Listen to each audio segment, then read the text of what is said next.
ndashaka nibwire Kiliziya Gatolika ibi bintu ibice burundu nkuko yigisha abantu gucika ku kubandwa ikiza urugiye vuga kwishyuza ubwiherero waturishije n'abakristu n'ibindi byose n'indi misanzu basaba.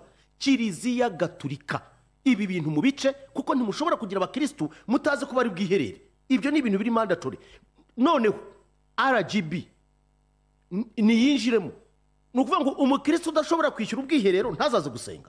Ariko Regina Pacis genda ukurikirane yubatswe mu misanzu y'abakristu ubwo bwiherero bwubatse mu misanzu y'abakristu none murimo murishyuza abantu ubwiherero. Ariko what's wrong with you? None se ko nabonye ku ntebe zabo inyuma ku ntebe zabo hagiye hariho momo iki byose. Oya by the way reka mbabwize ukuri Kiliziya Gatolika nireba n'aba abantu baricishamo ijisho kuko mutangiye cy'umujene ufite imyaka 20 uri mu guti nkonda muri aka kanya ari mu isindwe bimaze iki dimwa. Hari abantu ababosi bari bwirukana ashobora kutabirukana ko n'ababosi bamwe nabo ntibariho. Arajye kumusanga mukasanga ari kudidimanga. Ubuse bosi we hari ababosi ugira ngo ubungu harimo hari abambaye ibirinete by'urugomo kuko batari mu kubona bamwishinga. Ariko burya niyo uri boss burya when you are boss hari ikintu kimwe ugomba kwitondera. Akanako nkabwiye ababosi bamwe iyo uri boss you have to be the first employee.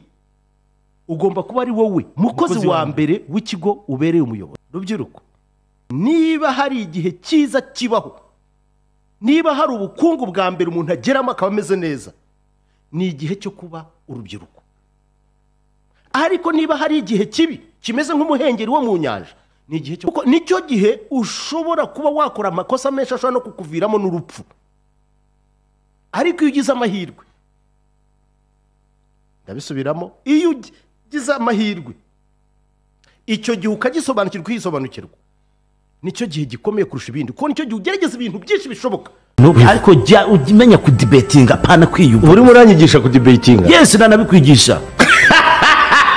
No bise kufite ibyuzi ariko nande ufite ibibazi. Uzi debate nakoze ko zingana. Debate se kuyimenya no kuyivuga gusa. Uzi kuyiga birimo. Uri muranyigisha debate? Batse gato nkubwire.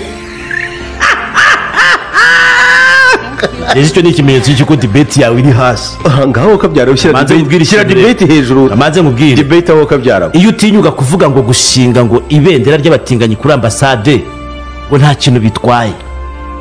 Sensibilisation irenze iyo ngiyo ni yihe kuyishyira kuri ambassade abantu bose bareba ko batashyize imbere mu nyubako ngo bigume imbere. Ibendera rindi wabonye rimanikwa imbere mu nzu ni irihe?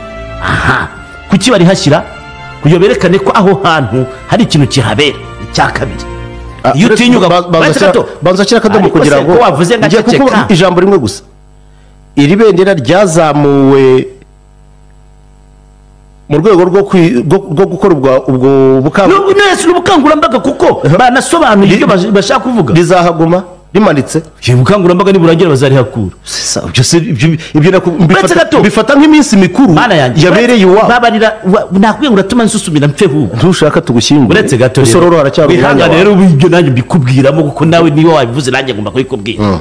Umva ikindi niba uvuga ngo nta kintu bitwaye kuba babihashyira hariya ngo ni mu gihugu cyabo ku cyambasaderi